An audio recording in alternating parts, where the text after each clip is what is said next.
بلکہ ہم کلام کے زندہ مقدس پاک کلام سے سیکھیں کیا لمحوں کے لیے اپنے سروں کو دعا کریں۔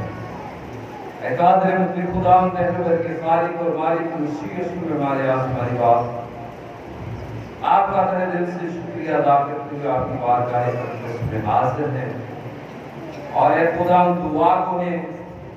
کہ آپ اپنے وعدوں کے مطابق یہاں موجود ہیں۔ خداوند قادر مطلق خدا، آپ نے کہا یہاں دو یا تین میرے نام سے جمع ہوتے ہیں میں وہاں پر موجود ہوں۔ میرا کامل یقین ہے آپ اس جماعت میں موجود ہیں۔ بہنوں، بیٹیوں، بچوں، بزرگوں، سبوں کو اے خداوند اپنا نام جانتے ہیں، اور اے خداوند دعا کو ہے جس طرح عبادت کے شروع سے اب تک آپ ہمارے حامی و ناصر ہوئے، اسی طرح جب ہم کلام آپ سے سیکھیں تو آپ کی پاک مرضی کے مطابق اے خدا جو آپ ہمیں سکھانا چاہتے ہیں وہ ہم سیکھیں، نہ کہ اپنی عقل اور فہم پر تکیہ کریں، بلکہ اے خدا آپ کے پاک روح کی قوت پر تکیہ کریں اور آپ کے کلام پر اے خدا سب کے دل سے ایمان لانے والے ہو سکیں، اور جان دینے تک اے خدا وفاداری کا ثبوت دینے والے ہو سکیں، نہ کہ صرف محض الفاظ سے بلکہ دل و جان سے اے خدا اپنے مال و دولت سے بھی اپنے ان بہن بھائیوں کے لیے جن پر اے خدا نظار ثانیوں کا دور چل رہا ہے، اور اے خدا یہ تیرے کلام کے عین مطابق ہے، اے قادر مطلق خداوند خاص طور پر اپنے ان بہن بھائیوں کے لیے جڑا والا کے مسیحیوں کے لیے، بیٹوں بیٹیوں کے لیے تجھ سے دعا کو ہوئے خداوند ہمیں بھی ایسا ایمان میں مضبوط رہنے کی توفیق عنایت کرنا، ایمان کی مضبوطی دینا، تاکہ کوئی چیز ہمیں مسیح کی محبت سے جدا نہ کر سکے۔ اے قادر مطلق خداوند ہم سبوں کو تیاری کی روح عنایت کرنا، کیونکہ تیرا آنا بہت جلد ہے، اور اس سے پہلے لوگ ہمیں پکڑوائیں گے، عذاب دیں گے، ماریں گے، قتل کریں گے۔ یہ تیرے کلام کا حصہ ہے خداوند، اور بہت سارے لوگ ایک دوسرے سے عداوت رکھیں گے۔ اے قادر مطلق خداوند کلام کی سچائیاں حرف و حرف پوری ہو رہی ہیں، اور آج جو تو ہمارے ساتھ کلام کرنا چاہتا ہے تو میرے ہونٹوں کا، دل کا، دماغ کا ذمہ لینا، ساری کمی کمزوریوں کو اپنے زور میں تبدیل کر دینا۔ خدا تیرا کلام ہمارے قدموں کے لیے چراغ اور ہماری راہ کے لیے روشنی ہے۔ آج کے کلام کے وسیلہ سے تو ہماری راہوں کو روشن کرنا اور ہمیں اپنے ساتھ پیوست رہنے کی توفیق عنایت فرمانا۔ میں سب کچھ مانتا ہوں تیرے پیارے بیٹے اپنے خداوند یسوع مسیح کے وسیلہ سے۔ مسیح میں میرے عزیز بہنوں، بھائیوں، بچوں، بزرگوں، بیٹوں، بیٹیوں، خداوند کی زندہ مقدس اولاد اور دین کلام الہی میں سے کسیوں کے نام مقدس پالوس رسول مخارج اس کا 6واں باب اس کی 10ویں آیت سے 20ویں آیت کے آپ تک خداوند کی زندہ مقدس اولاد اور دین کلام الہی میں سے تلاوت کی گئی ہے۔ پچھلے 2 اتوار سے ہم یہی حوالہ تلاوت کر رہے ہیں، اور اس سے پہلے بھی ہم خدا کے کلام میں سے آخری دور کے بارے میں سیکھ رہے ہیں کہ دنیا کے جو حالات و واقعات اور جو ہمارے سامنے خدا ہمارے سامنے یہ دور لے کے آ رہا ہے، اور یہ خدا کے کلام کی حرف و حرف پیشن گوئیاں پوری ہو رہی ہیں، تو اس میں خدا کا کلام جو ہے وہ ہماری رہنمائی کرتا ہے۔ پچھلے 2 دعا سے ہم یہ سیکھ رہے ہیں غرض خداوند میں اور اس کی قدرت کے زور میں مضبوط بنو اور خدا کے سب ہتھیار باندھ لو۔ جو حالات و واقعات ملک پاکستان کی کلیسیا، انڈیا کی کلیسیا منی پور میں میرے عزیزوں، ہماری بہنوں بیٹیوں کے ساتھ زیادتی ہوئی، اگر آپ چرچ ہسٹری کو دیکھتے ہیں تو ہماری بہت سی بہنوں نے اپنی عزتوں کا نذرانہ دیا ہے مسیحیت کے لیے. ہمارے بہت سے بزرگوں نے اپنے بچوں کی لاشیں اٹھائی اور ہم نے کلام الہی میں سے یہ سیکھا. اعمال 9 میں ہم دیکھتے ہیں کہ پالوس رسول جو ہے وہ پہلے شاول تھا، استفنس کو شہید جب کیا جا رہا ہے تو وہ بندہ خوش ہے اور وہ اپنی بے بسی کا میرے ضلع گلتیوں کی کلیسیا کے نام خط میں کہتا ہے کہ یہ کام مجھ سے نادانی سے ہو. وہ کلام الہی میں ہمیں فرماتا ہے کہ یہ کام جب میں بے ایمانی کی حالت میں تھا تو تب مجھ سے سرزد ہوئے. اور میرے عزیزو، خدا کا بندہ جو ہے یہاں پر جب وہ مصیبت ایمان لے آتا ہے، وہی بندہ جو ظلم کرتا ہے، جو گناہ کی دلدل میں قائم ہے، وہی بندہ مسیح کی خاطر دکھ اٹھا رہا ہے. آج یہاں پر ہمیں سمجھا رہا ہے. آج ہمیں بہت سارے نام نہاد مسیحی رہنما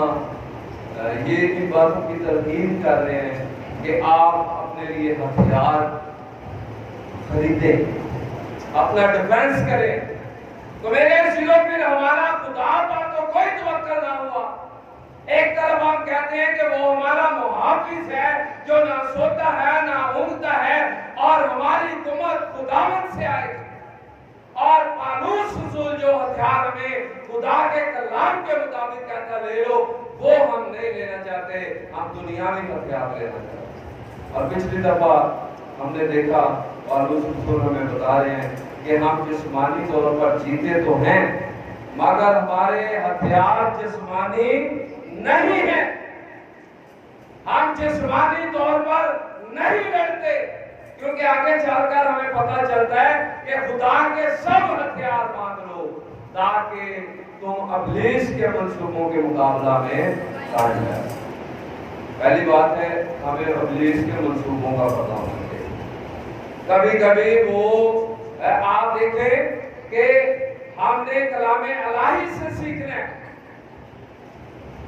کس کس کو اس نے اپنے لیے استعمال کیا.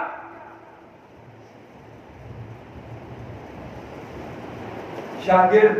غلام یوسف مسیح کے ساتھ رہتے. ایک شاگرد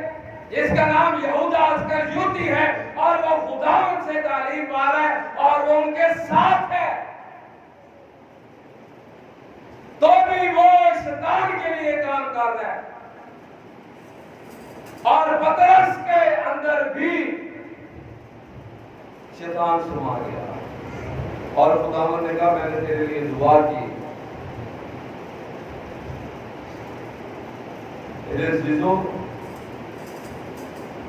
ابلیس کے منصوبوں کو سمجھے.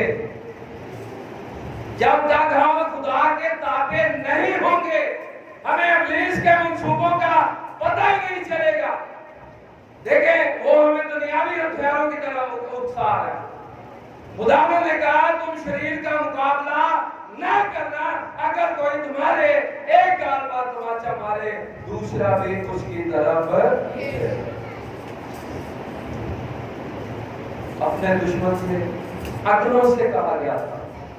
اگنوں سے بالکل کہا گیا تھا اور اگلے بالکل ویسا ہی کرتے تھے اور کرتے ہیں. اور یہودی اسی شریعت پر عمل کرتے ہیں. اگلوں سے کہا گیا تھا آنکھ کے بدلے آنکھ اور ناک کے بدلے. تم اپنے پڑوسی سے محبت رکھنا اور اپنے دشمن سے عداوت. لیکن میں تم سے کہتا ہوں کہ اپنے دشمنوں سے محبت رکھو اور اپنے پڑوسی سے اپنی مانت رکھو. اپنے ستانے والوں کے لیے دعا کرو. لیکن جب تک ہمارے پاس اس چیز کو پرکھنے کا معیار نہیں ہوگا، جب ہم خدا کے کلام کے تابع نہیں ہوں گے، جب ہم اپنی عقل اپنے فہم پر تکیہ کریں گے کہ ہم بڑے سیانے ہیں تو میرے عزیزو خدا کا کلام ذرا دیکھیں، جو دنیا میں سیانے بنتے ہیں ان کو کیا کہتا ہے؟ کرنتھس کی کلیسیا کے نام پر اس کا پہلا باب اس کی 19ویں آیت لکھا ہے، کیونکہ لکھا ہے میں حکیموں کی حکمت کو نیست اور عقل مندوں کی عقل کو رد کروں گا۔ اور کئی لوگ کہیں گے جی یہ بولتے ہیں عقل مند بات کرے، اور ایسی کہا کہ جی خدا کا کلام کہنا ہے معاف کرو۔ بھائی ہم کیوں نہ کہیں، کیونکہ خدا کا کلام کہتا ہے، ہمارا آقا کہتا ہے، شریف پر لٹکے ہوئے دیکھیں وہ اپنی جان دے رہے ہیں میرے اور آپ کے لیے، میرے اور آپ کے گناہوں کو اٹھا رہے ہیں، اور وہ جو لوگ انہیں اذیتیں دے رہے ہیں ان کے لیے بھی خداوند جان دے رہے ہیں، اور خداوند کہہ رہے ہیں اے باپ ان کو کیا کر، کیونکہ یہ جانتے نہیں کیا کہتے ہیں۔ بھائی بہت سارے لوگ یہ جان ہی نہیں رہے کہ وہ کیا کر رہے ہیں، تو پھر ہم انہیں معاف کیوں نہ کریں؟ لکھا ہے جس پیمانے سے تم ناپتے ہو اسی لیے تمہارے ساتھ بھی ناپا جائے۔ ہم اگر خدا کی محبت کو حاصل کرنا چاہتے ہیں اور دنیا سے محبت نہیں رکھیں گے، لکھا ہے دنیا میرے نام کے سبب سے تم سے عداوت رکھے گی، کیونکہ خدا نے کہا میں نے تمہیں دنیا میں سے چن لیا ہے، یوحنا کے انجیل میں لکھا ہوا۔ اگر تم دنیا کے ہوتے تو دنیا تم سے محبت رکھے، تم دنیا کے نہیں ہو، میں نے تمہیں اپنے لیے چن لیا ہے، اس لیے دنیا تم سے عداوت رکھتی ہے۔ اور جس طرح خدا نے دنیا سے محبت رکھی ہے، اس نے اپنا اکلوتا بیٹا بخش دیا تاکہ جو کوئی اس پر ایمان لائے اللہ نہ ہو بلکہ ہمیشہ کی۔ ہمیں بھی اسی طرح سے دیکھیں، خداوند یسوع مسیح کے سر پر کانٹوں کا تاج ہے، ہاتھوں اور پاؤں میں کیل ہے، پسلی میں نیزہ ہے، منہ پر تھوکا ہے۔ وہ بادشاہوں کا بادشاہ ہے، وہ خالق ہے، وہ ہر چیز کا بنانے والا ہے۔ لیکن ابتدا میں کلام تھا، کلام خدا کے ساتھ ساتھ کلام ہی، کوئی چیز اس کے وسیلے کے بغیر پیدا، جب اس کے بغیر پیدا ہی نہیں، وہ تو سب کا مالک ہے، خالق ہے، اور خالق اور مالک مخلوق سے اپنی بےعزتی کروا رہا ہے۔ کیوں؟ خداوند نے دیکھے پطرس نے جب سپاہی کا کان اتارا، خداوند نے کہا اے پطرس تلوار کو میان میں کر دے، اگر میں چاہوں تو ابھی 12 تمام فرشتے آسمان سے آ سکتے اور دنیا کو تہس نہس کر دیں۔ اس کی مثالیں ہمارے پاس سدوم اور عمورہ میں دیکھیں، گھڑی پر میں خاک سیاہ ہو گیا۔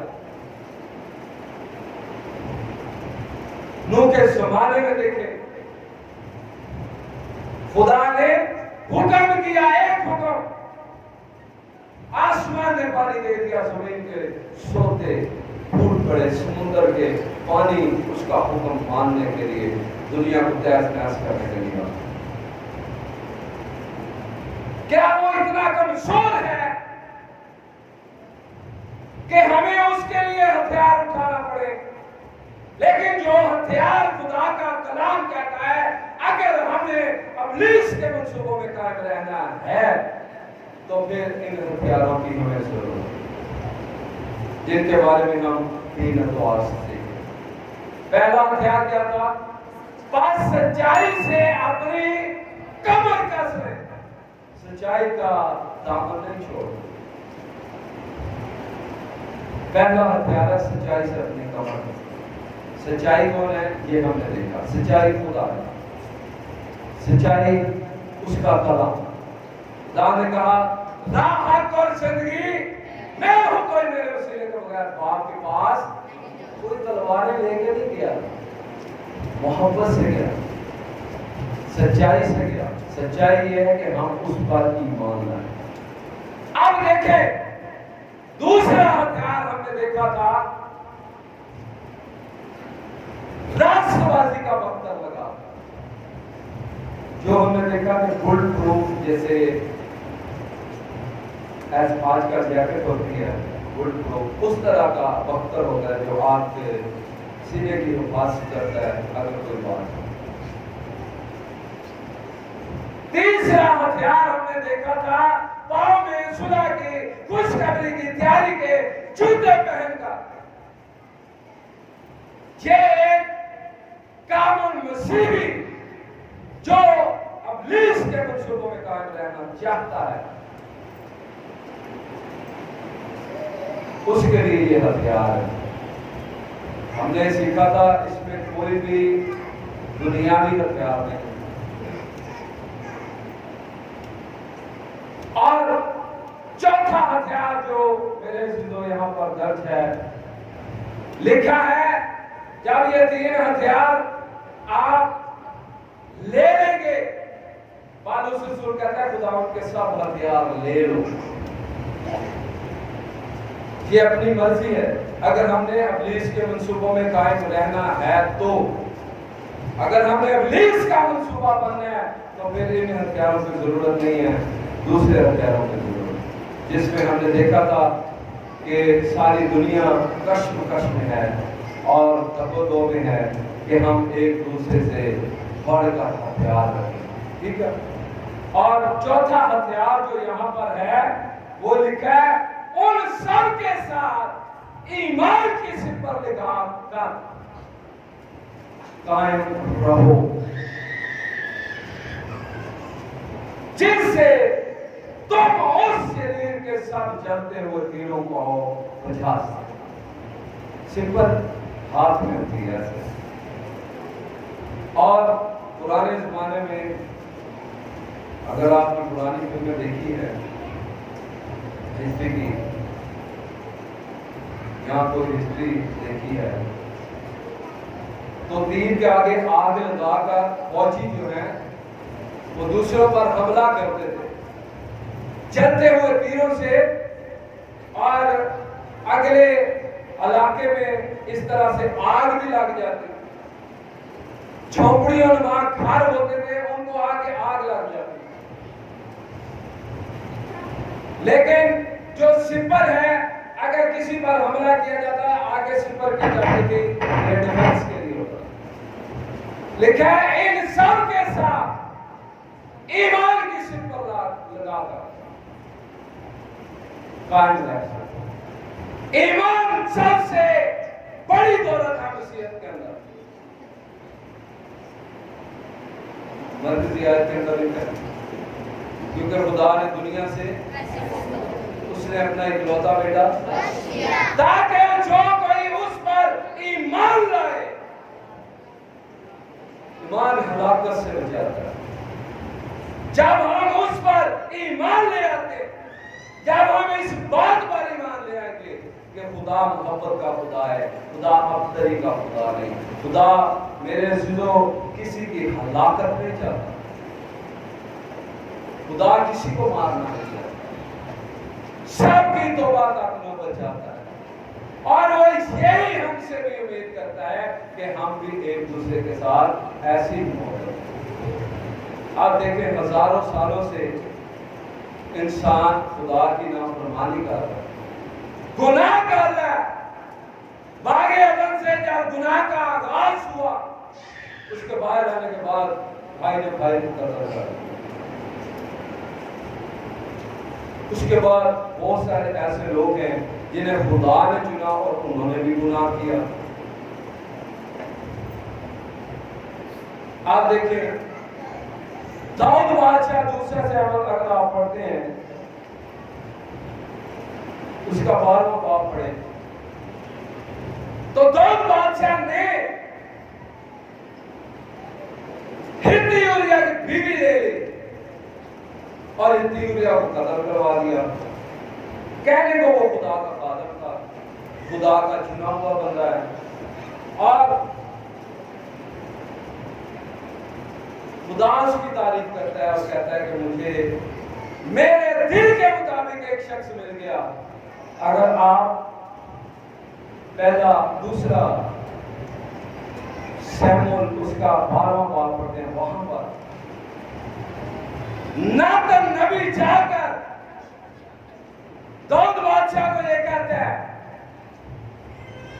کہ ایک غریب آدمی ہے جس کے پاس ایک ہی پٹ تھی، اور ایک امیر ہے اس کے پاس تو بہت زیادہ تھی، اور وہ اسی پر تکیہ کرتا تھا، اور اس کے مہمان آ گئے تو اس نے اس کی پٹ کو ذبح کیا، اور جب اس نے یہ سنا تو وہاں پر لکھا ہے کہ داؤد کو غصہ آیا اور اس کا قہر بھڑکا، اور اس نے کہا کون ہے وہ آدمی، اس سے 4 گنا لیے تھے۔ کتنے گنا؟ 4 گنا۔ ناتن نبی نے کہا تو ہی ہے وہ شخص جس نے ہتی ہوئی کی بیوی کو لیا، اور اب خدا تجھے تو معاف کر دے گا لیکن اس بچے کو نہیں۔ اگر آپ پڑھنا چاہتے ہیں بے شک پڑھ سکتے۔ دیکھیں خداوند گناہگاروں کے لیے آیا اور وہ گناہگاروں سے محبت رکھتا ہے، اور اس نے اس دنیا کے حقیروں، نکموں اور بے وجودوں کو چن لیا۔ آگے آپ دیکھیں گا متی کے لیے 19واں ہم سیکھ رہے ہیں خداوند کے کلام سے، اور سیکھتے رہیں گے ہمیشہ دنیا کے آخر تک۔ یہاں پر ہم کافی عرصے سے یہ سیکھ رہے ہیں خداوند کے 7 ہتھیار باندھو۔ ایمان کی یہ حالت ہے، خداوند نے کہا اگر تم میں رائی کے دانے جتنا بھی ایمان ہو تو جو چاہو وہ مانگو تمہارے لیے ہوتا ہے۔ اور شاگردوں نے لوکا کی انجیل میں اسی واقعے میں کہا کہ اے خداوند ہمارے ایمان کو بڑھا، اور رومیو کی کلیسیا کے نام خط 14 باب میں اگر ہم پڑھتے ہیں تو لکھا ہے کمزور ایمان والے شاد بات دکھاتے ہیں۔ ایمان کی مختلف کیٹیگریز ہیں۔ ایمان میں ایمانداروں نے مقدس پالوس رسول نے رومیو کی کلیسیا کے نام خط میں کہا، یہ ہم سیکھ رہے ہیں کہ کون ہمیں مسیح کی محبت سے جدا کرے گا؟ تنگی، مصیبت، کال، تلوار، ننگا پن۔ اور یہاں پر متی کے لیے 19واں باب اس کی 29ویں میں یہاں لکھا ہے جس کسی نے گھروں یا بھائیوں یا بہنوں یا ماں باپ یا بچوں یا کھیتوں کو میری خاطر چھوڑ دیا اس کو 100 گنا ملے گا۔ اب آپ ہم دیکھیں یسوع کے نام کی خاطر کتنے لوگ ہیں جو اپنے عزیز رشتہ داروں کو چھوڑتے ہیں؟ ہاں ہے، یہ نہیں ہے کہ نہیں چھوڑتے ہیں۔ یسوع کے نام کی خاطر کہتے بھائی نہیں، یسوع پہلے ہے۔ اور اگر آپ متی کی انجیل اس کا 10واں باب دیکھتے ہیں، وہاں پر میں آپ کے سامنے پڑھتا ہوں، خدا نے کہا کیونکہ میں اس لیے آیا ہوں کہ آدمی کو اس کے باپ سے اور بیٹی کو اس کی ماں سے اور بہو کو اس کی ساس سے جدا کروں، اور آدمی کے دشمن اس کے گھر ہی کے لوگ ہوں گے۔ جو کوئی باپ یا ماں کو مجھ سے عزیز رکھتا ہے وہ میرے لائق نہیں ہے، اور جو کوئی بیٹے یا بیٹی کو مجھ سے زیادہ عزیز رکھتا ہے وہ میرے لائق نہیں ہے۔ اور آگے لکھا ہے جو کوئی اپنی صلیب نہ اٹھائے اور میرے پیچھے نہ بولے وہ میرے لائق ہے۔ جب میرے عزیز بہن بھائیو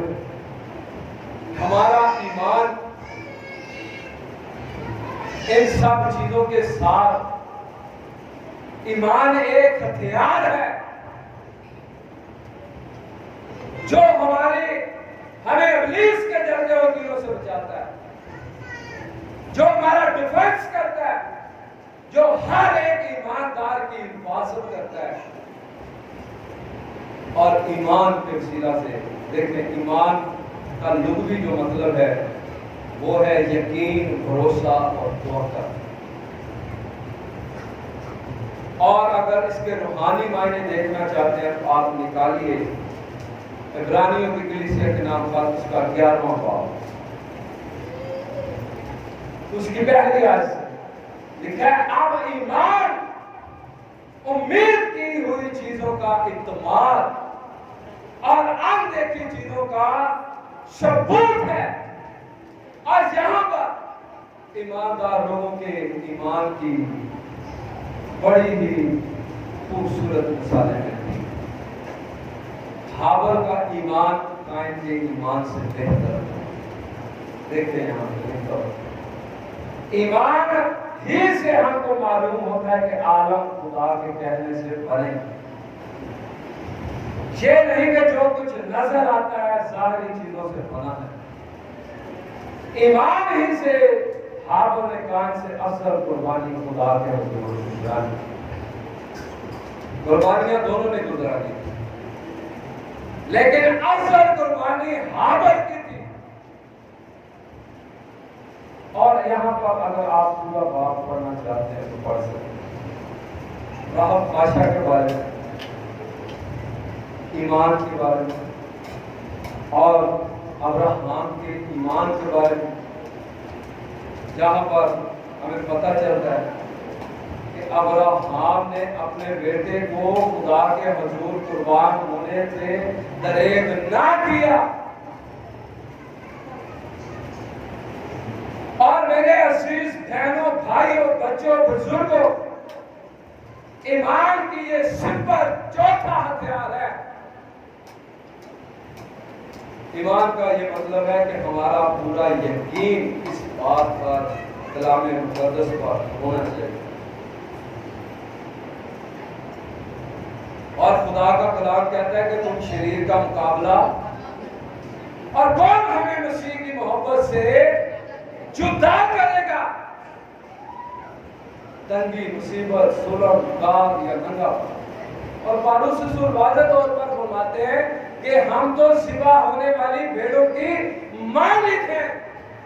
ہم نے مقابلہ نہیں کرنا، ہم نے مقابلہ کرنا ہے تو شریر کا مقابلہ،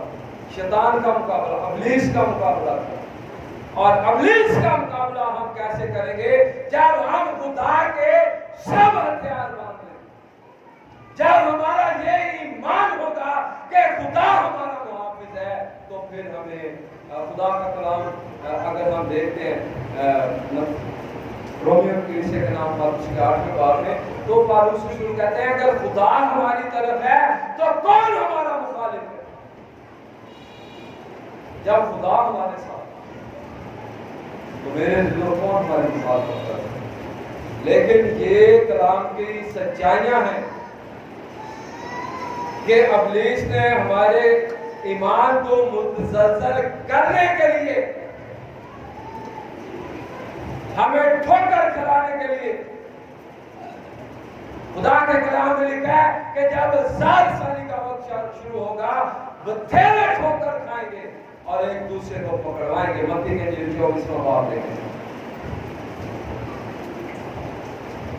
متی کی انجیل 24واں باب،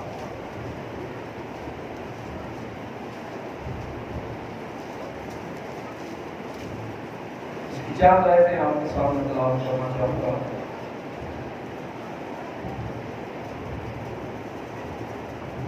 کیونکہ بتھیرے میرے نام سے آئیں گے اور کہیں گے میں مسیح ہوں، اور بہت سے لوگوں کو گمراہ کریں گے، اور تم لڑائیاں اور لڑائیوں کی افواہیں سنو گے۔ خبردار، گھبرا نہ جانا، کیونکہ ان باتوں کا واقعہ ہونا ضرور ہے، لیکن اس وقت خاتمہ نہ ہوگا، کیونکہ قوم پر قوم اور سلطنت پر سلطنت چڑھائی کرے گی، اور جگہ جگہ کال پڑیں گے اور بھونچال آئیں گے، لیکن یہ سب باتیں مصیبتوں کا شروع ہوگی۔ اس وقت لوگ تم کو ساتھ دینے کے لیے پکڑوائیں گے اور تم کو قتل کریں گے، اور میرے نام کی خاطر سب قومیں تم سے عداوت کریں۔ اور یہاں پر دیکھیں لکھا ہے اس وقت بتھیرے ٹھوکر کھائیں گے، یعنی جن کا ایمان کمزور ہوگا، جن کے پاس خدا کا ہتھیار ایمان کی شپ پر نہیں ہوگی، وہ ابلیس کے جلتے ہوئے تیروں سے بچ نہیں سکیں گے، وہ ابلیس کے منصوبوں میں قائم رہ نہیں سکیں گے۔ لکھا بتھیرے اس وقت ٹھوکر کھائیں گے اور ایک دوسرے کو پکڑوائیں گے اور ایک دوسرے سے عداوت رکھیں گے، اور بہت سے جھوٹے نبی اٹھ کھڑے ہوں گے اور بتھیروں کو گمراہ کریں گے، اور بے دینی کے بڑھ جانے سے بتھیروں کی محبت ٹھنڈی پڑ جائے گی، مگر جو آخر تک برداشت کرے گا وہی نجات پائے گا۔ ہمارا ایمان ہے کہ خدا گناہگاروں کے لیے ہے۔ جب ہمارا یہ ایمان ہے اور اس پر یہ الزام بھی ہے کہ تمہارا استاد گناہگاروں کے ساتھ، رسول لینے والوں کے ساتھ کھاتا پیتا اور اٹھتا بیٹھتا ہے، تو خدا نے کیا کہا؟ تندرست کو طبیب کی ضرورت نہیں ہے، بلکہ کس کو ہے؟ بیمار کو ہے۔ اس شخص کو جو خدا سے پرے ہے، دور ہے، خدا کے کلام سے دور ہے، اسے خدا کی ضرورت ہے، خدا کے کلام کی، خدا کی محبت کی ضرورت ہے۔ اور اگر آپ کی بیوی، آپ کا بیٹا، آپ کی بہن، آپ کا کوئی بھی رشتہ آپ کو اگر مسیح سے دور لے کے جا رہا ہے، تو آپ اسے خدا کے کلام کے مطابق چھوڑ سکتے ہیں، کیونکہ خدا کہہ رہا ہے متی کے انجیل اس کے 19ویں باب کہ اس کی 29 میں آئے کہ جو کوئی گھروں، مال و دولت، بیوی بچے کو مجھ سے زیادہ عزیز رکھتا ہے وہ میرے لائق ہے۔ اگر آپ کی بیوی آپ کو شیطان کی طرف مائل کر رہے ہیں، خدا کے کلام سے ہٹا رہی ہے، آپ کے بچے آپ کو خدا کے کلام سے دور لے کے جا رہے ہیں، تو کون ہمیں مسیح کی محبت سے جدا کر سکتا ہے؟ دیکھیں رسولوں نے جو یہاں پر آئے تھے اپنے بیوی بچے ساتھ میں لے گئے، انہوں نے قربانیاں دی، ہماری بیٹیوں نے اپنے شوہروں کی قربانیاں دی۔ اگر آپ پہلا کرنتھیوں پڑھتے ہیں تو اس کے اندر جب مسیحی ایماندار لوگ ایمان لا رہے تھے تو وہاں پر میرے سلو دیکھیں، آپ اگر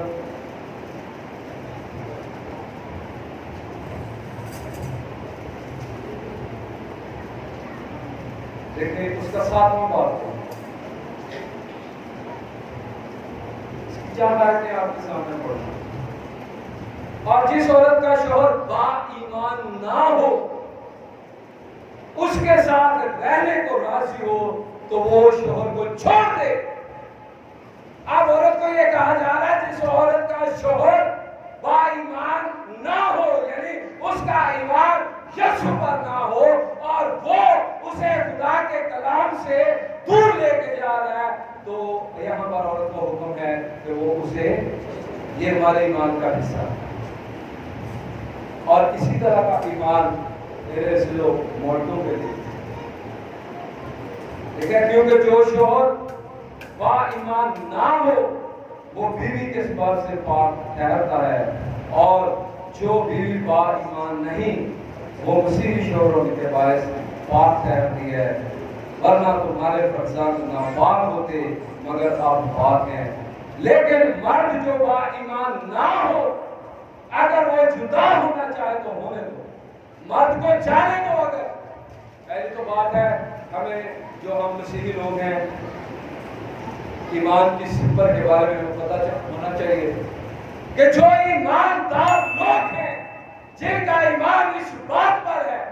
کہ کلمہ مجسم ہوا میرے اور آپ کے لیے اس دنیا میں آیا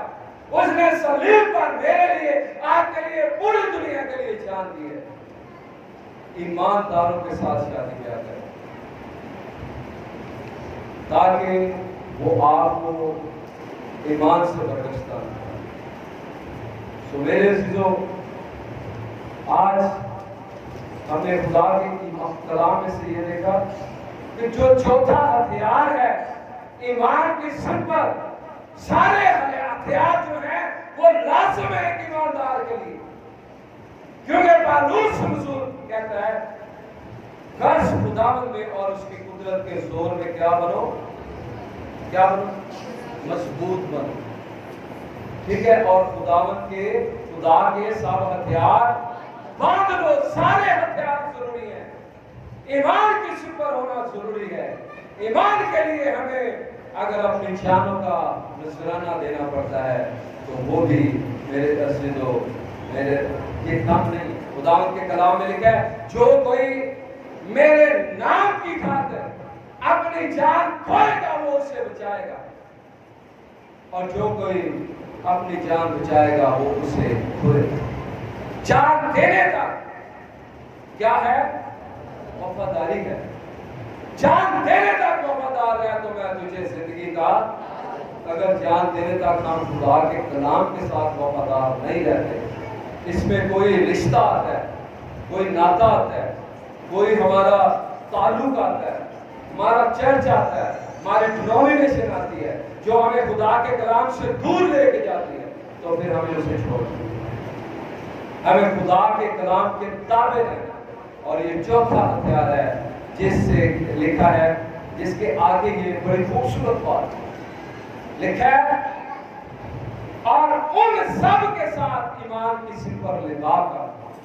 قائم رہ سکو جس سے تم اس شریر کے سب جلتے ہوتیوں کو کیا کر سکو گے ایمان میں اتنی طاقت ہے صوبیدار کا ایمان یہ تھا اس نے خداوند کو کہا خداوند نے کہا میں تیرے گھر آؤں گا اس نے کہا ہے خدا میں اس لائق نہیں ہوں کہ تو میرے گھر آئے جس طرح سپاہی میرے تابع ہیں اسی طرح سب کچھ تیرے تابع اس کا ایمان اتنا بڑا اس نے کہا میں نے اسرائیل میں بھی ایسا ایمان نہیں دیکھا اور لکھا کہ اسی گھڑی اس کے خادم نے گھر میں شفا اور ایک کنعانی عورت ہے جب خداوند یسوع مسیح اور ان کے شاگرد سور اور سیدا کے علاقے میں سے نکل کے آ رہے ہیں وہ پیچھے چلا رہی ہے میری بیٹی کو ایک جو بری روح ہے وہ کیا کرتی ہے ستاتی ہے خداوند نے کہا میں اسرائیل کی کھوئی ہوئی بھیڑوں کے سوا کسی کے پاس نہیں بھیجا گیا کیا تو نہیں جانتی لڑکوں کی روٹیاں لے کر کتوں کو دینا روا نہیں اس نے کہا ہاں مالک لیکن نوکر بھی وہ روٹیاں کھاتے ہیں جو ان کے مالکوں کی میز سے کیا ہوتی ہیں گرتی ہیں تو خدا نے کہا پھر سے کہ اسرائیل کے اندر بھی ایسا ایمان نہیں اور اسے کہا جو تو چاہتی ہے تیرے لیے اور لکھا اسی گھڑی اس کی بیٹی نے شفا اور خدا نے کہا کہ اگر رائی کے دانے جتنا ایمان ہمارے اندر ہوگا تو جو چاہو کہ مانگو گے وہ مل جائے گا اگر اس میں شک ہے تو پھر کچھ نہیں ملے گا پھر ایمان نہیں ہے پھر جھوٹا ایمان ہے کمزور ایمان ہے جب ہمارا کلام کے اوپر یہ یقین ہے